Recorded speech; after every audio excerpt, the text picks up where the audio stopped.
রাধে রাধে সবাইকে, বৃন্দাবনের আরও একটা নতুন ভিডিওতে তোমাদের সকলকে স্বাগত। এবং নবম পর্ব কিন্তু আমরা চলে এসেছি। বলতে গেলে বৃন্দাবনের ভিডিও এখন অলমোস্ট শেষ, আর আমার মনে দুঃখ শুরু হয়ে গেছে, কারণ বৃন্দাবনের ভিডিও দেখতে দেখতেও কিন্তু আমি আবারও চলে গেছিলাম বৃন্দাবনই। তো সেই জন্যই দুঃখ এসে যাচ্ছে ধীরে ধীরে। তো এখনও কিন্তু আমরা রেডি হয়ে বেরিয়ে পড়বো। আমরা আজকে যাব কিন্তু সকাল সকাল রাধা রমণের দর্শন করতে, এবং রাধা রমণের নাম শুনলে আমার একটা আলাদা মনে শান্তি চলে আসে। তো সকাল সকাল দেখো, আমরা কিন্তু আজকে কিন্তু আর গাড়ি করে যাব না, আজকে কিন্তু আমরা এখান থেকে হেঁটে টোটোতে এরকমভাবেই যাবো। ইভেন টোটো পুরোপুরি বুক করেও যাবো না, কারণ ওখানে মন্দিরগুলো একদম সামনে সামনে। তো টোটোতে উঠে পড়েছি, আর বিশ্বাস করো ওই ঠান্ডা যে হাওয়াটা নাকে লাগছিল না, সেটা রীতিমতো জাস্ট মানে বুকে তিল লাগার মতো লাগছিল, এতটাই ঠান্ডা ছিল। কিন্তু বৃন্দাবনে মানে সকাল হলেও বোঝা যাচ্ছিল না যে কখন সকাল হয়ে যাচ্ছে, এতটাই কুয়াশা থাকছে। আর আমরা এখন চলে এসেছি রাধারমণ মন্দিরের সামনে। ভেতরে ফোন একদমই অ্যালাউ এখন নেই, আর সকালবেলা এতটাই ফাঁকা মন্দির ছিল যে লুকিয়ে চুরিও ভিডিও করা যাচ্ছিল না। তো যাই হোক, তারপর কিন্তু আমরা মানে রাধারমণের একদম পাশে, মানে 5-10 পা হাঁটলেই তুমি পেয়ে যাবে গোকুলানন্দ মন্দির। তো এটা কিন্তু লোকনাথ মানে গোস্বামীর কি বলবো মানে সেবিত বিগ্রহেরই মন্দির এখানে যে ঠাকুরটা রয়েছে। তাছাড়া কিন্তু এখানে প্রচুর প্রচুর প্রচুর এখানে সমাধি রয়েছে। তোমরা এখানে দাঁড়িয়ে দাঁড়িয়ে যদি পড়তে শুরু করো তাহলে তুমি বুঝতে পারবে কত লোকের সমাধি এখানে, মানে মহান পুরুষদের সমাধি রয়েছে। লোক বলাটাও আমার নিজের পাপ হবে এটা বললে। তো যাই হোক, এবং সমাধি পরিক্রমা আমরা করলাম। পরিক্রমা করে কিন্তু এখন আমরা যাব ঠাকুর দর্শন করতে। এই হলো সেই ভগবানের দৃশ্য, তোমরা দেখে নাও, খুব সুন্দর করে সাজানো রয়েছে। আর এই জায়গাটাও না খুব সুন্দর করে সাজানো ছিল, আর কুয়াশাতে এত রাস্তা ভেজা কি বলবো। আর তারপর আমরা আবার টোটোতে উঠে গেছিলাম, কারণ এখন আমাদের পরের যে স্টপেজ সেখানে যাব। তো আমরা সেখানে যাচ্ছি, সেটা আর কোনো জায়গা নয়, সেটা আমাদের খুব প্রিয় একটা জায়গা। সেটা হলো আমাদের মানে লাস্ট যে মহাদেবের মন্দিরটা রয়েছে বৃন্দাবনের, সেটা হলো এই গোপেশ্বর মহাদেব। তো গোপী রূপে যেহেতু তিনি বিরাজ করেন, তাই জন্য গোপেশ্বর। এবং সকালবেলা গেলে কিন্তু তুমি গোপী রূপটা দেখতে পারবে না, এটার জন্য তোমাকে সন্ধ্যেবেলা যেতে হবে। খুব সুন্দর করে শৃঙ্গার করায় গোপেশ্বর মহাদেবকে, আর মহাদেবও একদম সুন্দর করে গোপী রূপে সেজে থাকেন। তো সেখানে আমরা পুজো টুজো দিয়েছি। পুজো দেওয়ার পরে আমরা চলে এসেছিলাম বংশীবটে। এই জায়গায় কিন্তু রাস হয়েছিল, তো এইখানেই কিন্তু মহাদেব গোপী বেশে এসেছিলেন। তো সেই জায়গাটাতে এসেছিলাম আমরা। এইখানে এই বিগ্রহটা, রাধাকৃষ্ণের এই বিগ্রহটা রয়েছে এখানে, মহাদেবের যে গোপী রূপটা সেখানেও এখানে সেটার ছবিও রয়েছে। আর এই দেখো রাসের সেই মানে চিত্রগুলো দেয়ালে রয়েছে। তো এই জায়গাটাতেই রাস হয়েছিল, তো সেইটার জন্য এখানে কিন্তু খুব বিখ্যাত। তো তোমরা অবশ্যই বংশীবটেও গিয়েও, আর কারা কারা গিয়েছো এই সব জায়গাগুলো আমাকে প্লিজ একটু কমেন্টে জানিও, কারণ এই জায়গাগুলো সত্যি কথা বলতে গেলে আমি দ্বিতীয়বার করে যাচ্ছি।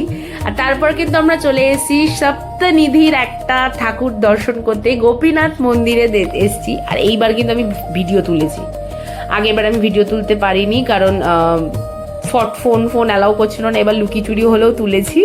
তো যাই হোক, তারপর আমরা এখান থেকে কিন্তু বেরিয়ে এসেছি। এখান থেকে বেরিয়ে এসে আমরা একটু ঠাকুরের জামা কাপড় কেনাকাটি করছিলাম, কারণ বৃন্দাবনে গেলে বিশ্বাস করো আর কিছু কিনি না কিনি, ঠাকুরের জিনিস কিনতে আমার মন কেমন একটা করে। তো তারপর এখান থেকে চলে গেছিলাম আমরা রংজি টেম্পলে। এখন আমরা এসেছি গোবিন্দদেবজি টেম্পল, পরে যাব রংজি টেম্পলে। তো গোবিন্দদেবজি টেম্পল কিন্তু বলতে গেলে বৃন্দাবনের একটা মানে সপ্তনিধির প্রথম ঠাকুরের মধ্যে একটা, যেটা এখন জয়পুরে রয়েছে। আমাদেরই দুর্ভাগ্য সেটা জয়পুরে চলে গেছে, কারণ মুঘল আমলেই এটা হয়েছিল। এই মন্দিরটা কিন্তু 7 মঞ্জিলের মন্দির ছিল, অর্থাৎ 7 তলা মন্দির ছিল, সেটা এখন কিন্তু 3 তলা মন্দির হয়েছে। এবং 7 তলা একটা বিশাল বড় প্রদীপ ছিল, যেটা নাকি আলো জ্বলে সারা মানে জায়গাটা দেখা যেত। তো এরকম টাইপেরই ছিল। তো এরপর আমরা চলে এসেছি কিন্তু কাত্যায়নী দেবী মন্দিরে। ঠিক আছে, এটা কিন্তু এটা সতীপীঠের একটা। তো এখানেও খুব মান্যতা আছে, মানে খুব মানে মানত টানত করেও মানুষ এখানে পুজো টুজো দিচ্ছিল। তো আমরা তো পুজো সেরকমভাবে দিইনি এখানে। এখানে নারকেল, ঘিয়ের প্রদীপ, এগুলো ফুলমালা যেরকম থাকে সবই দেওয়া হচ্ছিল। এরপর আমরা চলে এসেছি কিন্তু রংজি মন্দিরে।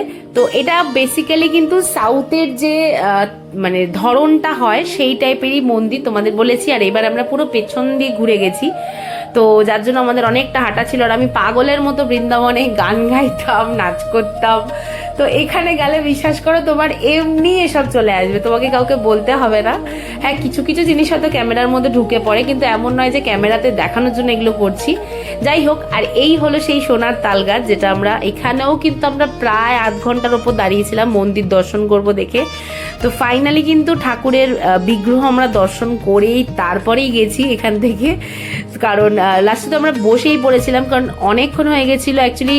শৃঙ্গারের পরে যে মানে নর্মাল ভোগ দুপুরবেলার যে দর্শনটা হয় সেটাই। এই দেখো ভগবানের দর্শন তোমরা দূর থেকে করে নাও, মানে নারায়ণের এত সুন্দর দর্শন আমরা পাবো বিশ্বাসই করতে পারিনি। তো সত্যি কথা এইবারে যেন ঠাকুরের দর্শন আমরা খুব খুব খুব সুন্দরভাবে করেছি। তো তোমাদের তো এই মানে এখানকার ঘটনা আমি আগের বারে বৃন্দাবনের ভিডিওতে পুরোটাই বলেছি, তাই এখন আর অত ডিটেলসে বলছি না, এখন শুধু কিন্তু মন্দিরগুলোই তোমাদের দর্শন করাচ্ছি।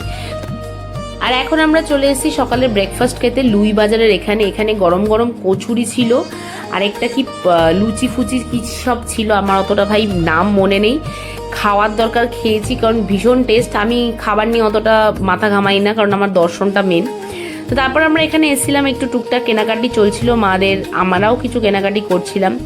তো এইসব করে আমরা লুই বাজারটা একটু ভালো করে ঘুরে টুরে নিয়েছি। তারপরে আমি আরও চলে গেছিলাম হচ্ছে বাঁকে বিহারীর মন্দিরের রাস্তাটাতে ঠাকুরের জিনিসপত্র কিনতে। আর মা বাবা মাসি বোন ওরা সবাই চলে গেছিল হোটেলে। তো এখানে ও লস্যি খেয়েছিল, আমি লস্যি খাইনি, আমি খেয়েছিলাম প্রচুর প্রচুর ফল, যেটা আমার বৃন্দাবনে গেলে ভীষণ ভালো লাগে। স্পেশালি ওখানকার পেঁপে, মানে ওই যে লাল পেঁপে যেটা আমি পছন্দ করি, সেই জিনিসটাই কিন্তু ওখানে পাওয়া যায়। তারপর ঠাকুরের জিনিসপত্র কিনে আমরা চলে এসেছিলাম দুপুরে লাঞ্চ করতে।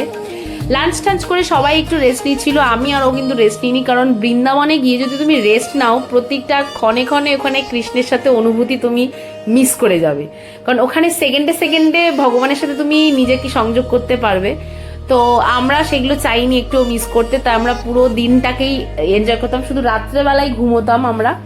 তো সেই আমরা আমাদের হোটেলটা দেখাচ্ছি কত সুন্দর। এখন আমরা আবার বেরিয়ে পড়বো। আবার গেছিলাম কিন্তু আমরা ইস্কনে। ইস্কন মানে প্রতিদিনই প্রায় সকালে বিকালে একবার হলেও একটু ঢু মেরে আসতাম আমরা, কারণ আমাদের ভীষণ ভালো লাগতো। তো সেখানে আমরা ইস্কনে গেছিলাম। হরে কৃষ্ণ হরে কৃষ্ণ। তো ইস্কন থেকে তো ঘোরা হয়ে গেছে, এখন কিন্তু আমরা এই ফার্স্ট টাইম চলে এসেছি চন্দ্রোদয় মন্দিরটা দর্শন করতে। এই মন্দিরটা অনেক অনেক উঁচু।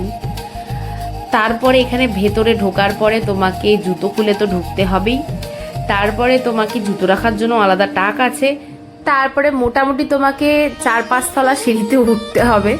ওঠার পরে যেখানে তুমি ঠাকুরের ফাইনালি দর্শন পাবে, তার ঠিক আগে তোমাকে করতে হবে 108 বার মহামন্ত্র জপ, এবং সেটা মানে তুমি স্কিপ করে যেতে পারবে না, তোমাকে এই মন্ত্র জপ করার পরেই কিন্তু ঠাকুরের দর্শনে যেতে হবে। তো ভেতরটায় গিয়ে তো জাস্ট তুমি আলাদাই ফিলিং পাবে।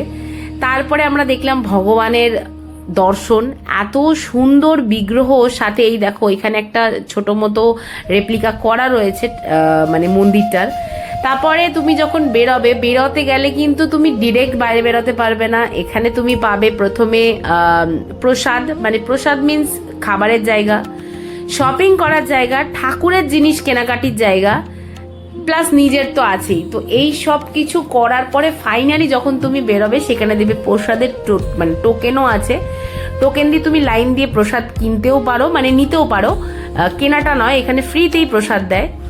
তো যাই হোক, তার জন্য আমরা লাইনে দাঁড়াইনি, এখান থেকে চলে গেছিলাম কিন্তু আমরা লোটাস টেম্পলে। এইগুলো আমি আগের বারও ঘুরেছি, এইবারও ঘুরছি, যেহেতু মারা এসছে প্রথমবার সেই জন্য আবার ঘুরছি। দূর থেকে ওখানে বিগ্রহটা দেখুন, ভেতরে ক্যামেরা অ্যালাউ করে না, তো এখান থেকে দূর থেকে তোমাদেরকে আমি ভিডিওটা মানে বিগ্রহটা দেখানোর চেষ্টা করছি। ওই যে দূরে রয়েছে রাধা কৃষ্ণের বিগ্রহ।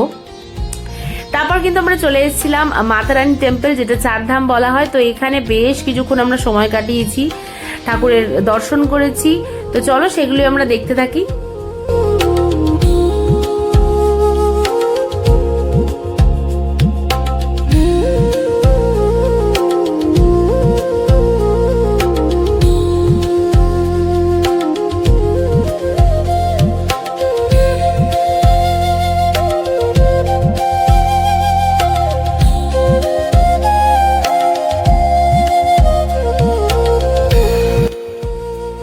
এরপর আমরা এই মন্দিরের ভেতরে ঢুকে পিতলের যে মূর্তিটা রয়েছে মাতা রানী, সেই মূর্তি দর্শন করে চারিদিকটা পুরো প্রদক্ষিণ করে এখন বেরিয়ে যাব।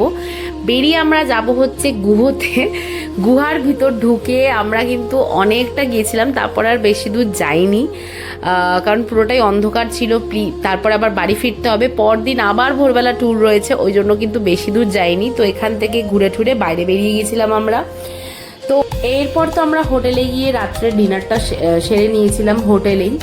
তো আর রাতের এমভিটির আলাদাই এক্সপিরিয়েন্স, তো সেটাও আমরা নিজের মধ্যে আত্মসাৎ করছিলাম। তো সেটা আত্মসাৎ করতে করতে চলো এমভিটির ওপরে রেস্টুরেন্টে যাই। আর আজকে আমরা স্পেশাল একটা কেক নিয়েছিলাম, সেটা হলো ব্লুবেরি চিজ কেক।